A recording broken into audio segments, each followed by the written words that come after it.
नमस्कार, मैं हूं करमीर। लाइव झारखंड ब्रेकिंग की दिन भर की बड़ी खबरों में स्वागत है आपका। दिन भर की बड़ी खबरों के प्रायोजक हैं Punjab national bank, Lakshmi Vilas bank, gold loan, ब्लूमडेल, Budhiya बागान, ISM Pundag, NIPS school of hotel management और जीरो वरीज प्राइवेट लिमिटेड। राष्ट्रपति रामनाथ कोविंद 2 दिवसीय दौरे पर पहुंचे झारखंड। रांची एयरपोर्ट पर राज्यपाल द्रौपदी मुर्मू और मुख्यमंत्री हेमंत सोरेन ने किया स्वागत।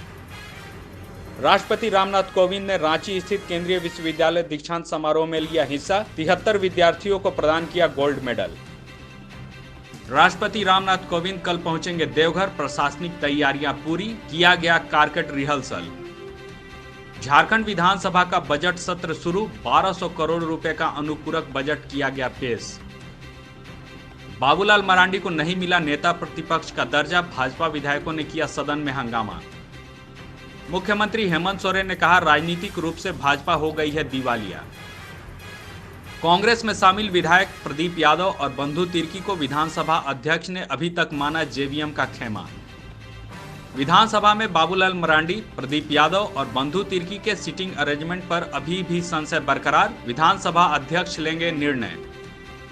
प्रधानमंत्री नरेंद्र मोदी आगरा लखनऊ दिल्ली एक्सप्रेसवे के बुंदेलखंड लिंक का करेंगे शिलान्यास।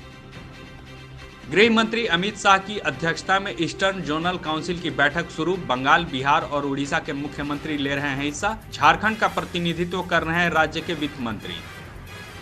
राजद के वरिष्ठ नेता जयप्रकाश नारायण यादव ने रांची में कहा, झारखंड की तरह बिहार में भी होगा बीजेपी का सफाया। निबंधन महानिरीक्षक विप्रा भाल ने श्री रामकृष्ण सेवा संघ की पुरानी कार्य समिति के संशोधन को दी मंजूरी।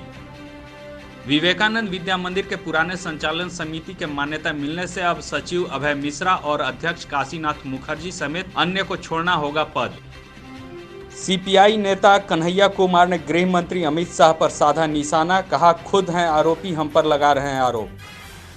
देश के पहले राष्ट्रपति राजेंद्र प्रसाद की पुण्यतिथि आज। राष्ट्रपति और प्रधानमंत्री समेत अन्य ने दी भावभीनी श्रद्धांजलि। खबरों में बने रहने के लिए धन्यवाद। हम फिर से हाजिर होंगे नए बुलेटिन और अपडेट के साथ।